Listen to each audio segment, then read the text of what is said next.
ಇಂದಿನ ಒಂದು ವಿಶ್ವ ವಿಕಲಚೇತನ ದಿನಾಚರಣೆ ಪ್ರತಿ ವರ್ಷ ನಾವು ಡಿಸೆಂಬರ್ 3ನ್ನ ವಿಶ್ವ ವಿಕಲಚೇತನ ದಿನಾಚರಣೆ ಅಂತ ಹೇಳಿ ಆಚರಣೆ ಮಾಡ್ತೀವಿ.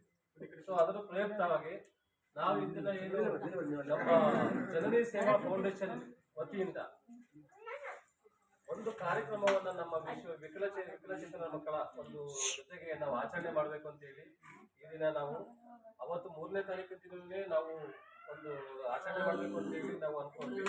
ಆದ್ರೆ ಆ ದಿನ ಎಲ್ಲರೂ ಕೂಡ ಬೇರೆ ಕಡೆ ಕಾರ್ಯಕ್ರಮ ಇರೋದ್ರಿಂದ ಸೊ ಇವತ್ತಿನ ದಿನ ನಾವು ಇವತ್ತು ಭಾನುವಾರ ಆದ್ರಿಂದ ಎಲ್ಲರೂ ಕೂಡ ರಜೆ ಇರುತ್ತೆ. ಸೊ ಆದ ಕಾರಣ ನಾವು ಇವತ್ತಿನ ದಿನ ನಿಮ್ಮ ಶಾಲೆಯಲ್ಲಿ ನಿಮ್ಮ ಜೊತೆ ಒಂದು ವಿಕಲಚೇತನ ದಿನಾಚರಣೆಯನ್ನು ಆಚರಣೆ ಮಾಡಬೇಕು ಅಂತ ಹೇಳಿ ನಾವೆಲ್ಲರೂ ಕೂಡ ಇಲ್ಲಿ ಜನನಿ ಸೇವಾ ಫೌಂಡೇಶನ್ ವತಿಯಿಂದ ಎಲ್ಲ ಪದಾಧಿಕಾರಿಗಳಾಗಿರ್ಬೋದು ಅಥವಾ ಸದಸ್ಯರುಗಳಾಗಿರ್ಬೋದು ಎಲ್ಲರೂ ಕೂಡ ಇವತ್ತಿನ ದಿನ ಸೇರ್ಕೊಂಡು ತಮ್ಮ ಶಾಲೆಗೆ ಆಗಮಿಸಿದ್ವಿ.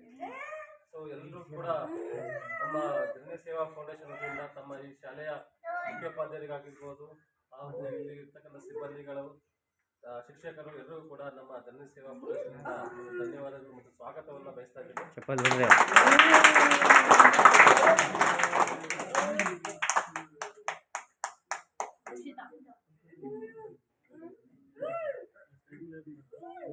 ಎಲ್ಲರಿಗೂ ಒಂದು ನಮ್ಮ ಮಕ್ಕಳ ಪರವಾಗಿ ಮತ್ತೆ ಜನನಿ ಸೇವಾ ಫೌಂಡೇಶನ್ ಒಟ್ಟಾರೆಯಾಗಿ ಸ್ವಾಗತವನ್ನು ಬಯಸ್ತಾ ಈ ಒಂದು ವಿಶ್ವ ವಿಕಲಚೇತನ ದಿನಾಚರಣೆ ಡಿಸೆಂಬರ್ 3 ಏನು ನಾವು ವಿಶ್ವ ವಿಕಲಚೇತನ ದಿನಾಚರಣೆ ಅಂತೇಳಿ ಆಚರಣೆ ಮಾಡ್ತೀವಿ.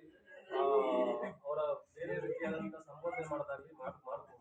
ಅವ್ರನ್ನ ನಾವೆಲ್ಲರೂ ಕೂಡ ವಿಶೇಷ ಚೇತನರು ಅಂತೇಳಿ ಕರಿಬೇಕು. ಹಾಗೆ ಅವ್ರು ಏನು ಹೆಸರು ಇಟ್ಟಿರ್ತಾರೆ ಆ ಹೆಸರಲ್ಲೇ ಅವ್ರನ್ನ ಸಂಬೋಧನೆ ಮಾಡಬೇಕು ಅನ್ನೋ ವಿಷಯವನ್ನ ನಾನು ಈ ಸಮಾಜಕ್ಕೆ ಹೇಳ್ತಾ ಇರ್ತಕ್ಕಂಥದ್ದು. ಅದೇ ರೀತಿ ಅವರ ಪೋಷಕರಿಗೆ, ಯಾಕೆಂದ್ರೆ ಮೊದಲನೇದಾಗಿ ಈ ತರ ನಮ್ಮ ಮಕ್ಕಳಿದ್ದಾರೆ ಅಂತಂದ್ರೆ ಮೊದಲನೇದಾಗಿ ಅವರ ಒಂದು ಧಾರಣೆ ಪೋಷಣೆ ಮಾಡೋದ್ರಿಂದ ಹಿಡಿದು ಪ್ರತಿಯೊಂದನ್ನು ಕೂಡ ಅವರ ಪೋಷಕರಲ್ಲಿ ನೋಡ್ಕೊತಿರ್ತಾರೆ. ಸೊ ಅವ್ರಿಗೆ ಒಂದು ಪ್ರೋತ್ಸಾಹ ಕೊಡುವಂಥದ್ದಾಗಿರ್ಬೋದು ಅಥವಾ ಅವ್ರಿಗೆ ನಾವೇನ್ ಮಾಡ್ತೀವಿ ಸಮಾಜದಲ್ಲಿ ಯಾಕೆ ಇರುತ್ತದೆ ಅಂತಂದ್ರೆ ಪೋಷಕರು ಈ ತರ ಮಕ್ಕಳಿದ್ರೆ ನಮ್ಮನ್ನ ಬೇರೆ ತರ ನೋಡ್ತಾರೆ ಅನ್ನೋ ಒಂದು ಮನೋಭಾವ ಎಲ್ಲಾ ಪೋಷಕರಲ್ಲಿ ಇರುತ್ತೆ. ಸೊ ಅಂತಹ ಪೋಷಕರಿಗೆ ನಾವು ಒಂದು ಅರಿವನ್ನ ಮೂಡಿಸಿ ಈ ತರ ಮಕ್ಕಳಿಗೂ ಕೂಡ ಏನು ಸಮಸ್ಯೆ ಇಲ್ಲ, ಇವರು ಕೂಡ ನಿಮ್ಮಂತಲ್ಲಿ ಜೀವನವನ್ನು ಸಾಗಿಸಲಿಕ್ಕೆ ಏನು ಸಮಾನ ಅವಕಾಶಗಳನ್ನ ಕೊಡಬೇಕು ಅಂತ ಹೇಳಿ ಅವರಲ್ಲೂ ಕೂಡ ಒಂದು ಅರಿವನ್ನ ಮೂಡಿಸಿ ಅವ್ರನ್ನೂ ಕೂಡ ಆರ್ಥಿಕವಾಗಿ ಒಂದು ಶೈಕ್ಷಣಿಕವಾಗಿ ಮುನ್ನೆಲೆಗೆ ತರಬೇಕು. ಈ ನಿಟ್ಟಿನಲ್ಲಿ ಅವ್ರಿಗೆ ಒಂದು ಅರಿವನ್ನ ಇನ್ನು ಮುಂದಿನ ಕಾರ್ಯಕ್ರಮಗಳನ್ನ ನಾವು ಮಾಡ್ತೀವಿ ಅಂತ ಹೇಳಿ ಈ ಒಂದು ಮಾತಾಡ್ಲಿಕ್ಕೆ ತಮಗೆ ಅವಕಾಶ ಅಂತ ಕೊಟ್ಟಂತ ಎಲ್ಲ ಒಂದು ನಮ್ಮ ಜನನಿ ಸೇವಾ ಫೌಂಡೇಶನ್ ಪದಾಧಿಕಾರಿಗಳಿಗೆ ಸದಸ್ಯರುಗಳು ಹಾಗೂ ಈ ಒಂದು ಶಾಲೆಯ ಮುಖ್ಯೋಪಾಧ್ಯಾಯರುಗಳು ಹಾಗೂ ಸಿಬ್ಬಂದಿಗಳು ಎಲ್ಲರಿಗೂ ಕೂಡ ವಂದನೆ ಮಾಡ್ತಾ ಸಲ್ಲಿಸ್ತಾ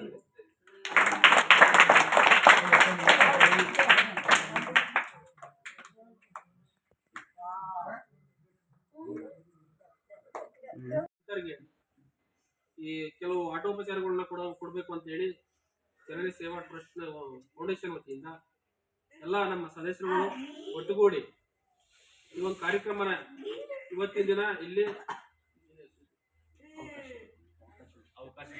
ಅವಕಾಶ ವಿಶೇಷ ಚೇತನ ಆಶ್ರಮದಡಿ ನಾವು ಇವತ್ತು ಒಂದು ಶಾಲೆಯಲ್ಲಿ ಇವತ್ತೊಂದು ವಿಶೇಷ ಚೇತನ ಗುರ್ತು ಮಾಡುವಂತ ಪ್ರಯತ್ನ ಮಾಡ್ತಾ ಇದ್ವಿ.